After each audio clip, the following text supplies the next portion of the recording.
En la clasificación de la luxación acromioclavicular, igual que en las fracturas de clavícula, el nombre que se le llama, el epónimo, va a ser la clasificación según Allman.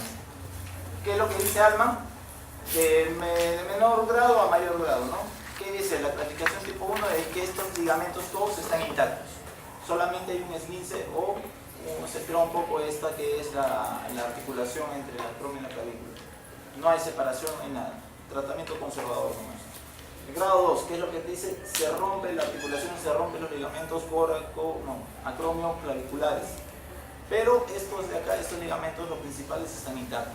Acá puede haber hasta una separación de un 50%, ¿no? Pero el tratamiento también es conservador, ¿no? Estos ligamentos están conservados. Allman 3 ya te dice que está roto esta articulación, están rotos los ligamentos acromioclaviculares, están rotos los ligamentos conoide trapezoide, es decir, de que ya no hay una buena estabilidad en toda esta zona, por eso es que se levanta la clavícula. ¿Ya? Ahí sí tendría que ser un tratamiento quirúrgico o personalizado, dependiendo de la actividad que haga el paciente. El signo de la tecla, muy importante verlo, que ya cuando es un Allman 3 ya se ve ya. Uno lo aplasta, y como no hay una buena estabilidad, no hay nada que lo sostenga, así rebota como si fuera una tecla de piano, ¿no? La otra clasificación de Rogut, que es lo mismo que Allman, la 1 se mantiene igual, la 2 solamente están rotos acá los ligamentos, la 3 ya hay una rotura total de todos. Rogut aumenta 3 grados más. No son comunes, pero sí hay que saberlos. El grado 4, aún uno más del Allman, que significa que esta clavícula se va hacia atrás, hacia posterior. ¿Ya? La tipo 5, ustedes ven que está roto, está mucho más separado. ¿Cuál es la diferencia entre la 3 y la 5? Uno atrás y otro sube. Que aparte del espacio, en esta zona de acá está la fascia deltotrapezoidal, ¿no? La clavícula traspasa esa fascia deltotrapezoidal y ya se pone justo por debajo de la piel y por eso es que no va a bajar, no va a reducir, ¿ya? Y por último, la tipo 6, que significa es una luxación inferior. La clavícula se va por debajo de estos tendones de que se insertan en la apófisis coracoide, debajo del bíceps y el coracobraquial. Es muy raro, nunca lo he visto. Pero sí es necesario conocerlo, ¿no? Esa es la clasificación de Rogut. Tratamiento, como le dije, el 1 y el 2, tratamiento incruento, cabestrillo, subelpot, hielo, 2 semanas, antiinflamatorio, hasta más tiempo, 3 semanas siquiera. Listo, se recupera. La de tipo 3 es polémico. Digamos, ¿no? Si son deportistas calificados, si son pacientes que son electricistas, carpinteros, estribadores, profesores que tienen que levantar la mano para escribir, ¿no? Aquellos trabajos que tienen que ser manuales o de repente tienen que utilizar mucho el brazo para levantarlos, sería bueno operar, ¿no? Pero si son pacientes, adultos mayores, mujeres, o de repente tienen un trabajo pasivo, de repente de oficina, ya tienen su edad, ahí nomás puede quedar, de repente queda la lesión, queda la parte levantada, pero al final pueden hacer sus actividades normales. El dolor calma en 3-4 semanas y después no hay ningún tipo de secuela, ¿no? Como le dije, es lo mismo, la tipo 1 y 2 sin cirugía, la tipo 3 son, como les dije, personalizadas, o sea, dependiendo de cada paciente, ¿no? Y en la tipo 4, 5 y 6 de Rogut, ahí sí tienes que operar los isquios porque no puede quedar en la clavícula para atrás, para abajo o de repente hacia arriba, ¿no? Que pasa la membrana, la fascia deltotrapezoidal en el caso 5. ¿Qué tipo de tratamiento? Hay varios, ¿no? Este es el tornillo de Bosco, donde comprimen la clavícula y lo unen con la apófisis coracoide, ¿no? El otro tratamiento es colocando clavos con alambre, un movenque en esa zona. Lo más conocido, como les digo, el tornillo de Bosworth, que traspasa la clavícula y se enrosca en la apófisis coracoide, ¿no? El otro es la técnica de Dunning, que significa esto de acá. ¿Cómo se llama este ligamento? Acromio coracoide, ¿no? Se desinserta de la parte bien pegada al acromio este ligamento y se traslada hacia allá. ¿Para qué? Para insertar en la clavícula. Eso está roto. No lo van a encontrar, no se va a reparar. Esto de acá sí lo van a insertar y a veces se puede ayudar con un clavo Kirchner o de repente otro tornillo o de repente acá con otro tipo de sutura uniendo la clavícula con el mismo acromio para mantenerlo en esa posición, ¿no? Placa gancho, que es lo mismo lo que vimos en la placa en una fractura de tercio distal de clavícula, que también se puede utilizar. y placa de clavo de Krishna.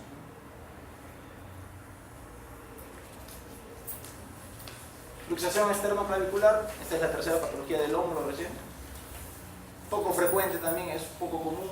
Ustedes ven que esta articulación del esternón con la clavícula se puede ir hacia arriba, hacia atrás o hacia adelante, ¿no? Esto es lo normal si lo vemos de arriba. Esto de acá vendría a ser una luxación posterior. ¿Cuál sería la más grave de todas? ¿La anterior o la posterior? La posterior, ¿por qué? Al irse la clavícula hacia atrás está ya lesionando grandes vasos, está lesionando el mediastino, tráquea, otras estructuras que son vitales, digamos, ¿no? Que al ser aplastada pueden comprometer la vida. Y una luxación anterior no complica tanto, se puede reducir. Esta sí o sí debería reducirse, ¿no? Pero esta de acá se reduce solo. Si te impacta o te caes de atrás hacia adelante, viene el impacto, entonces la clavícula se va hacia atrás, ¿no? Y si el golpe viene de adelante hacia atrás en el hombro, entonces la clavícula se va hacia afuera, ¿no? Es una luxación anterior. Con eso no quería demostrar ese dibujo. Signos clínicos, la bola que aparece si fuera una luxación anterior, ¿no? Esto mismo que ven acá es lo mismo acá del paciente. Nunca lo he visto, pero se debe tratar eso acá. Si se puede reducir, solamente impactándolo, en buena hora, ¿no? Tratamiento, las anteriores se tratan mejor de forma conservadora, así como esto acá solamente se trata de alinear, ¿no? El riesgo de lo que es la luxación posterior por una compresión, ¿no? De la parte del mediastino, de los grandes vasos, ¿no? Eso sí es una lesión distal. Ya vamos bajando, ya no estamos en la cintura pélvica, ahora vamos a estar en la misma articulación del hombro. ¿Qué lesiones pueden existir en esta zona? Luxación escápulo-humeral o luxación de la articulación glenohumeral también, ¿no? Llamada. Y la rotura de los manguitos de los rotadores, que es distinto a un síndrome doloroso del hombro o una lesión del manguito de los rotadores. Esta es rotura por traumatismo, ¿no? Primero veamos la luxación escápulo-humeral. A simple vista nomás, a cada rato vienen los pacientes que se caen, se golpean o hacen un mala movimiento de repente en rotación externa y abducción. Cuando hacen esta posición, el hombro se va hacia adelante, ¿no? En este caso es la pérdida de contacto entre lo que es la glena, entre las superficies glenas, entre la glena y la cabeza del húmero, ¿no? Rápidamente ustedes pueden diagnosticar. Clínica, signo de la charretera. Este signo de la charretera, ¿qué es la charretera? Ustedes saben, ¿no? Es la hombrera que utilizaban antes los militares, ¿no? Esa hombrera así en tipo cuadrado, igualito se ve. Es la luxación más frecuente de todas. El hombro va a estar siempre en abducción, el hombro abierto y en 30 grados aproximadamente y en rotación interna. En esta posición viene el paciente y siempre sosteniéndose con la otra mano. Cuando el paciente viene en esta posición a la emergencia, entonces ustedes ya saben ya de que probablemente es una luxación de hombro. El paciente no puede abrir, no puede cerrar el hombro, no puede hacer ningún tipo de rotación. A este tipo de aspecto físico que ya el paciente se le llama la postura de Dessau, ¿no? Que es bien común. Hay un dolor, una impotencia funcional, el paciente se viene gritando del dolor. ¿Por qué? Porque duele en esta zona de acá. En el momento que se luxa, se sale el hombro de su sitio, no solamente rompe ligamento, rompe articulación, rompe estructuras que le dan estabilidad a esta cabeza humeral, ¿no? Dependiendo de la edad, si es un paciente joven, digamos hasta los 20-30 años, hay un 90% de que en toda su vida se pueda reluxar de nuevo. Pero a mayor edad es menos el porcentaje de que el paciente se vuelva a reluxar. Porque los pacientes son un poco más laxos en los jóvenes. Esta es la deformidad típica de la luxación del hombro. Hay una deformidad como el que está metido acá, esto de acá, y esta es la posición de Dessau, el paciente siempre cargándose con la otra mano el miembro que está lesionado, ¿no? Siempre es necesario que un paciente cuando llegue a la emergencia, a veces por el ímpetu del residente, del interno o de los alumnos de frente, reducirlo. Uno ya sabe que clínicamente está luxado, pero tiene que sacarle una radiografía porque esto de acá se evita cualquier problema médico legal. Si el paciente viene con un hombro luxado, supuestamente está luxado, tú lo quieres jalar, pero no jala, o de repente no puedes, se rompe en ese momento, sientes un crépito o algo, el paciente va a decir de que eso de ahí es causa de que ustedes la han jalado. Por eso siempre es bueno tomar una radiografía previa. Con una radiografía ya tú ya verificas o confirmas de que hay una luxación, ves de que no haya una rotura del troquíter o del cuello anatómico, quirúrgico, ¿no? Porque si ya tiene una fractura, una luxofractura, entonces tú le adviertes al paciente de que ya está roto y de que en el momento de que te hagan la manipulación para reducirte el hombro, entonces ya tú no le has hecho esa fractura, ¿no? Tienes que hacerle una radiografía en AP y en otra axial de la escápula, y acá se confirma de que el húmero está hacia adelante, ¿no? Y como les dije, buscar otras posibles fracturas asociadas, que puede haber hasta un 25% de los casos. Normalmente se fractura a veces acá el troquíter, porque acá quien se inserta, vamos a ver más adelante, es qué músculos se insertan en esta zona, por una fractura por avulsión o arrancamiento. 95% de los casos van hacia adelante. Es una luxación anterior. En el 95% de los casos, que puede ser adelante justo por debajo de la coracoide o por debajo de la glena. Inferiores o superiores posteriores. ¿Cómo viene la clínica? Pacientes con una luxación inferior. ¿Qué significa? De que el paciente viene con el brazo hacia arriba, erecta. Si esta de acá es la glena y este es el húmero, y el paciente se luxa, entonces la cabeza se va hacia abajo y por ende el húmero se va hacia arriba. El paciente viene en esta posición echado, ¿no? ¿Qué significa? De que hay una luxación inferior. Es poco común, pero sí hemos visto varios casos. Acuérdense, luxación inferior del húmero, de la cabeza humeral, entonces viene en posición erecta. La siguiente, que es la posterior, esta de acá son pacientes que de repente han tenido un antecedente de una descarga eléctrica o sufren de epilepsias. Más que todo es por una contractura fuerte en donde el húmero, la cabeza se va hacia atrás, ¿no? Poco común, las superiores, cuando hay una luxación superior, entonces tendría que romperse sí o sí el acromio. Es poco común, nunca lo he visto, pero sí está descrito, entonces de que siempre cuando hay una luxación superior, entonces el acromio se rompe. Y por último, no está acá, pero hay unas intratorácicas, que significa que rompe la glena y el húmero se mete hacia adentro, ¿no? Complicaciones de esta luxación, ustedes saben que por debajo de acá en el cuello quirúrgico, ¿qué nervio pasa? El nervio circunflejo axilar, ¿no? Cuando se luxa, entonces se puede lesionar este nervio por compresión. Por acá también van a estar los vasos circunflejos que van a darle irrigación a la cabeza, también se pueden lesionar. Ruptura del reborde de la glena, como les decía, ¿no? A veces hay fracturas de la glena en esta zona de acá que son muy grandes, entonces se tendrían que reparar quirúrgicamente. Fracturas del troquíter en esta zona donde se inserta el tendón supraespinoso, y al final el paciente puede llegar a una rigidez de hombro, ¿no? Yo me acuerdo cuando estuve en el CERUM, paciente que lo veía así en esta posición. ¿Qué significa? De que el paciente se cayó de un árbol, se luxó el hombro, en ningún momento fue a la posta o a algún sitio para que lo pongan de nuevo o le reduzcan la luxación del hombro, y permanece así en toda su vida. Ya al final se anquilosó y en esa posición nomás queda para siempre. Si va a un sitio, entonces solamente con algunas maniobras le reducen su hombro en su sitio y después puede hacer toda su vida normal, ¿no? La lesión más común son dos: la lesión de Bankart, las complicaciones, lesión de Bankart y la lesión de Hill-Sachs. Esta lesión de Bankart más que todo es una ruptura del reborde de la glena, es decir, como la cabeza se va hacia adelante, ustedes saben que esto de acá, que es el reborde glenoideo, que le da un poco más de concavidad a la glena, se puede romper, se desprende el ambrum. Puede haber un Bankart en partes blandas y un Bankart óseo que acompaña a una fractura de esta glena, ¿no? Y si ya está rota esta lesión, este reborde glenoideo, entonces más rápido se va a salir por esa zona la cabeza del húmero. Tendría que repararse ahí quirúrgicamente. Vamos a ver cuándo se repara.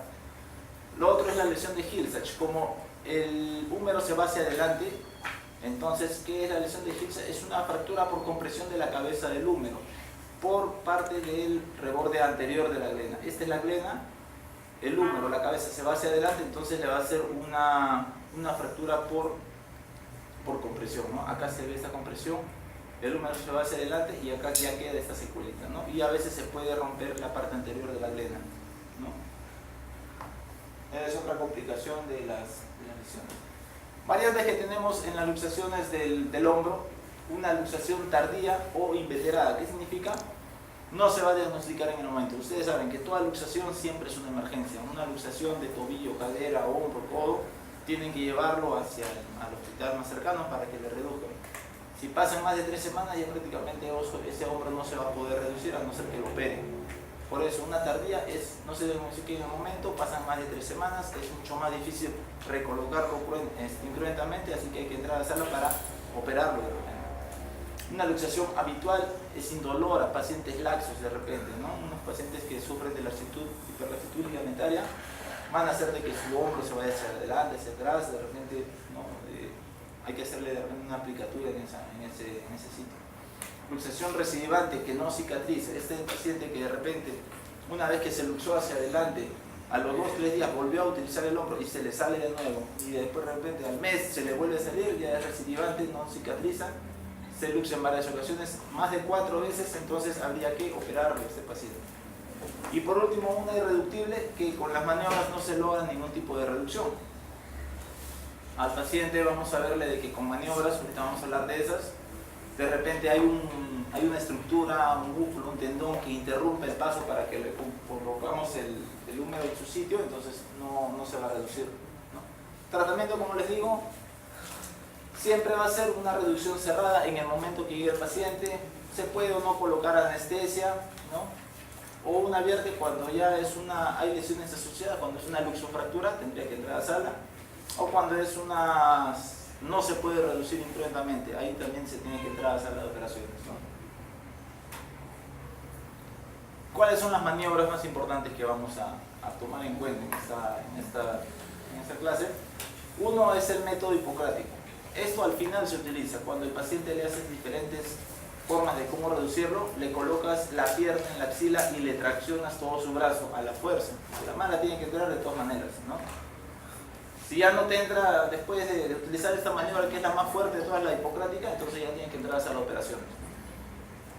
Luego está el método de tracción contra tracción, o el método de la sábana, en donde un manipulador jala el brazo y el otro con la sábana da la contrafuerza, ¿no? Una contratracción, para que así pueda reducirse el hombro.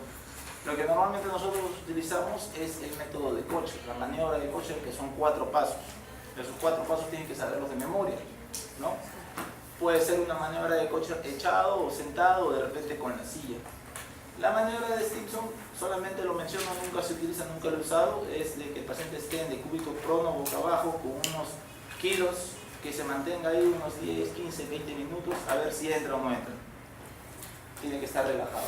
Para esta maniobra de Kocher, como les estoy diciendo, el paciente tiene que estar relajado, porque si está tenso, está rígido, no se va a poder reducir. A veces el paciente hay que darle un cachito de diazepam un poco para dormir o relajarlo, si no, el paciente va a estar con miedo, con dolor, y lo que va a hacer más es una contractura muscular. Los 4 pasos de esta maniobra son las siguientes, ¿no? Primero hay que hacerle una tracción. Mientras se hace la tracción, se va haciendo una rotación externa del brazo. Al hacerle la rotación externa, ustedes van a sentir cómo se siente el clic, ¿no? Cuando el húmero entra en la glena. Una vez que ya ustedes sienten el clic, el paciente te va a decir que ya le calmó el dolor. Para mantenerlo ahí en esa posición, tienen que hacer después una aducción, pegar el codo hacia el brazo y luego una rotación interna. Estas son las 4 maniobras, recuerden, porque viene el examen. Tracción, rotación externa, aducción y rotación interna. Y en esa posición el paciente tiene que estar siquiera mínimo 4 a 6 semanas. ¿Por qué? Porque en esta posición es de que todas esas estructuras tienen que fibrosar, cicatrizar, tienen que mantener en esa posición para que los ligamentos se vuelvan a unir, para que no haya esa lesión de Bankart, para que el paciente no se vuelva a reducir el hombro, digamos, ¿no? Porque si acá el paciente en 3, 4, 5 días vuelve a alzar el brazo o vuelve a hacer cualquier manipulación o cargar un peso, se puede volver a salir el hombro. ¿Qué es lo que se tiene que hacer después? Comprobar que el nervio circunflejo en la parte vascular, que no haya ningún tipo de cianosis en la parte distal de la mano, que haya buen pulso, que haya palpar la piel para que no haya ningún tipo de adormecimiento por una compresión del nervio circunflejo, ¿no? La radiografía se puede tomar para que corrobore cómo ya el hueso está en su sitio, ¿no? Inmovilización del hombro con estas tres: un vendaje Belpo, un cabestrillo con inmovilizador de hombros o un simple cabestrillo. Lo ideal sería esto: cabestrillo con inmovilizador de hombros. En la emergencia ustedes le colocan esto, pero esto acá no va a estar un mes, dura 3, 4, 5 días y al final el paciente tiene que utilizar esto, ¿no? Ya se le recomienda el cabestrillo, como les digo, no tiene que hacer ningún tipo de deportes mínimo en 3 meses, ¿no? Y al final, ya después de los 3 meses, hace terapia física, rehabilitación, porque al final el paciente va a terminar con cierto dolor o cierta rigidez. Tiene que empezar a hacer al mes los ejercicios de péndulo, digamos, para que ese hombro no se vuelva rígido, ¿no? Eso es lo que lo colocamos en la emergencia, el vendaje del PO. La otra lesión o patología viene a ser la rotura del manguito de los rotadores, que no es lo mismo que un hombro doloroso, un síndrome de hombro doloroso, ¿no? Recordar cuáles son los músculos del manguito rotador. Son 4. Estos 4 de memoria tienen que saber, no solamente de memoria, sino dónde se insertan. Y sabiendo dónde se insertan, también van a saber qué función hacen. El supraespinoso, ¿dónde se inserta? En la fosita supraespinosa de la escápula, y se inserta troquíter, del troquíter en la parte superior. Como saben que se inserta en la parte de arriba, de acá y de acá, entonces al contracturarse o al contraerse, el paciente inicia la abducción, ¿no? 30 grados más o menos. Y después lo ayuda ya el deltoide, ¿no? Ese es en cuanto al supraespinoso. El infraespinoso y el redondo menor se insertan los dos en la parte de atrás. Aquí está el infraespinoso y aquí está el redondo menor. Los dos se van a insertar en el troquíter, ¿no? El infraespinoso en la parte media del troquíter y el redondo menor en la parte inferior del troquíter. Y al contracturarse o contraerse, ¿qué es lo que hacen? Abducción. Rotación externa. Rotación externa. Al hacer rotación externa, la rotación externa más o menos es de hasta 90 grados, el remo articular, ¿no? Y la abducción, ¿hasta cuánto llega? 180 grados para arriba y 50 grados para adentro, ¿no? El subescapular, ¿en dónde se inserta? Ustedes ya lo van a ver en la cara anterior. Van a ver en la fosa del subescapular, justo acá en la parte anterior de la escápula, y se va a insertar ¿en dónde? En el troquín. En el troquín, ¿no? Justo por delante de esta corredera bicipital. Y al contracturarse, ¿qué es lo que hace? Abducción. La rotación interna. Al hacer esta rotación interna, hasta 90 grados, ¿no? Igual. Y una flexión también del brazo que tiene hasta 180 grados y una extensión de hasta 50. Esos son otros músculos, ¿no? Pero lo importante son estos. Lo importante es esto de acá, que todos justo van a pasar justo por acá, entre el espacio del húmero con el acromio. Y en esta zona de acá, por golpe o por microtraumatismo, por degeneración, se van a romper estos ligamentos, estos tendones, ¿no? Síndrome de hombro doloroso, hay un sinfín de causas. Pueden ser causas extrínsecas, que es un dolor irradiado del pulmón, corazón, gastro, etc. Causas articulares, acá ya viene el hombro congelado, artritis, artrosis, luxaciones. En nuestro caso, la ruptura de los tendones, más que todo es acá, ¿no? La rotura tendinosa del manguito rotador, que está junto con las tendinitis, ¿no? Con las bursitis. Pero en este caso, de todas estas causas periarticulares, la que vamos a ver es la rotura tendinosa. Todo esto por él, ¿sí? Ocupaciones cuando el paciente hace trabajo manual, carga peso por arriba, de repente son enfermeros o técnicos que cargan a los pacientes, deportistas calificados, hacen algún mal movimiento, se rompen los tendones. Las causas traumáticas, las más comunes, como les digo, una luxación de hombro a veces hace que se rompan los tendones, o acompañado con una abulsión del troquíter, en donde se insertan esos tendones. Ya hay un tendón prácticamente degenerado por microtraumatismos, de repente por el trabajo que hacen, ¿no? Las luxaciones de hombro que ya les estaba diciendo, o los deportistas que trabajan levantando el brazo en abducción a cada rato hay un rozamiento crónico del supraespinoso y al final terminan haciendo la isquemia, hay una necrosis y se rompe totalmente esos tendones, ¿no? No solamente eso, la otra es la forma del acromio. Ustedes saben que estos tendones pasan justo por esta zona. Si el acromio tiene varias formas, entonces si es un acromio plano en un 17% de la población, va a tener menos probabilidad de que rompan los ligamentos, ¿no? ¿no? O los tendones. En este caso hay un 3% de que hay un desgarro completo. Si el acromio tiene la forma curva, en esta forma de acá, entonces hay mayor predisposición para que rompan los tendones que pasan por abajo. Pero si tiene un tipo 3 que es ganchoso, que ya prácticamente ya no hay espacio acá, entonces tiene mayor predisposición para que rompa o haya un desgarro completo de estos tendones, ¿no? Ya al final vamos a ver que un tratamiento voy a hacer la acromioplastía, que significa limar esta cacho o esta curva. ¿Para qué? Para que no haya ningún tipo de error en cuanto a los tendones, ¿no? En pacientes jóvenes hay una ruptura del tendón, entonces hay que hacerle una reinserción de del tendón, normalmente que se rompe es el supraespinoso, ¿no? En los pacientes jóvenes más que todo por un accidente o una compresión brusca, pero en personas de edad avanzada ya es ya por cambios degenerativos en esos mismos tendones del manguito rotador, ¿no? Diagnóstico, tanto para ver ruptura parcial o total, tenemos que hacerle primero la clínica del paciente que viene con dolor, signo de Joubert, signo de Nier, signo de Apley. Ustedes ya saben todos los signos que pueden haber del hombro doloroso, ustedes ya lo habrán visto en simología, me imagino. Pero si ya sospechan de una ruptura de los tendones del manguito rotador, tienen que hacerle una ecografía, ¿no? Un ultrasonido, después una resonancia magnética, y el que te va a dar el gol estándar para ver qué tipo de lesiones tienen va a ser una artroscopía diagnóstica, o de repente ya una artroscopía preparativa, ¿no? Como les mencionaba, el tratamiento no quirúrgico en pacientes adultos mayores, más de 60, 70 años, que de repente ya no hacen la actividad que antes hacían. El tratamiento de ellos más que todo es encaminado a fortalecer la musculatura, estirar esos tendones de repente, o darle mayor movilidad a ese hombro, ¿no? Hay mejoría clínica que va desde un 33 hasta un 90%, ¿no? Y es mejor que este tratamiento conservador al quirúrgico en adultos mayores. En personas jóvenes, digamos, deportistas que hacen algún tipo de trabajo, esfuerzo físico, o cargan peso, trabajan, ¿no?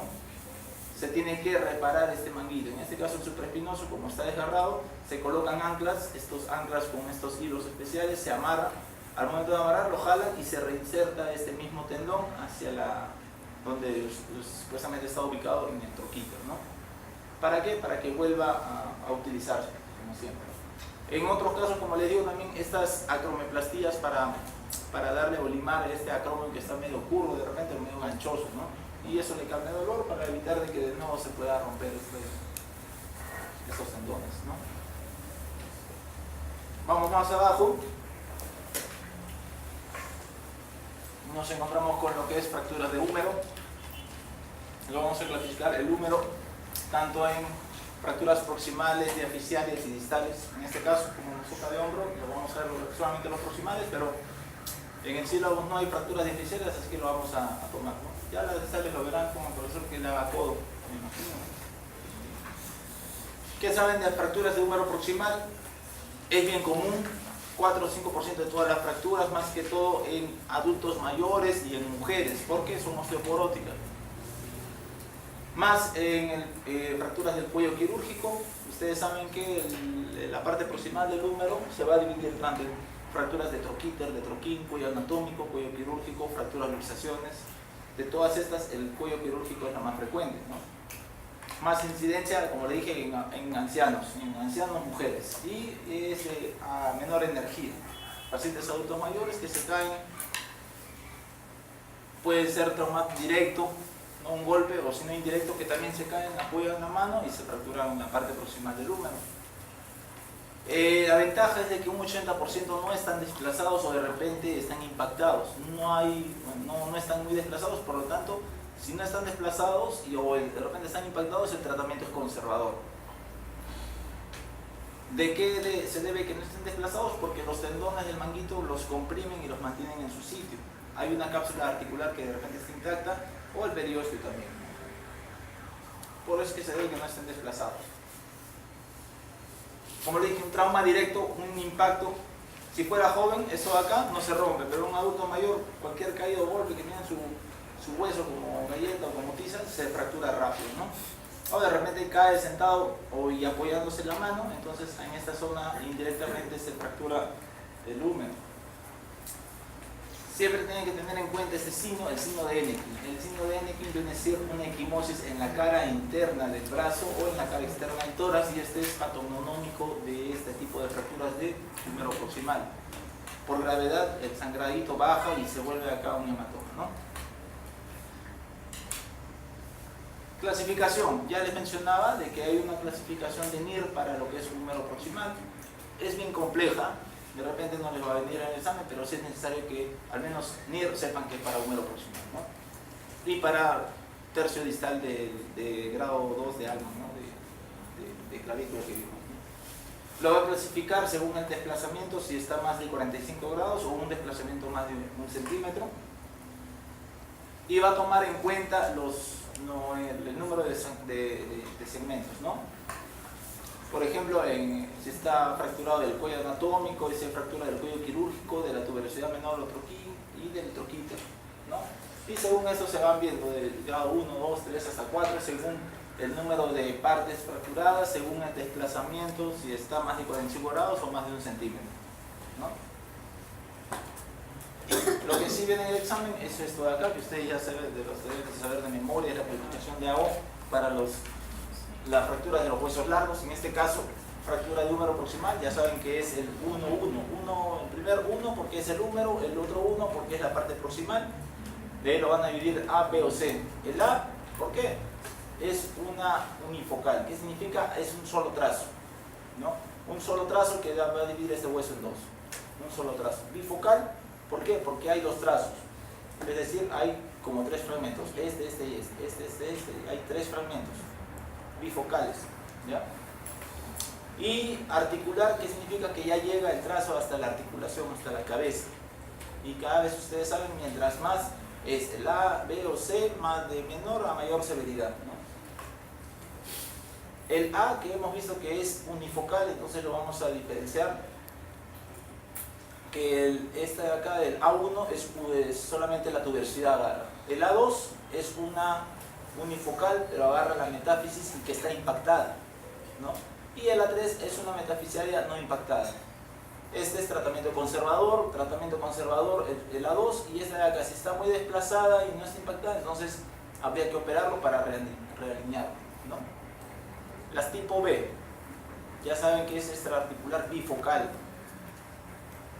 La B1 es con impactación metafisiaria, la B2 sin impactación y la B3 es una luxofractura, ¿no?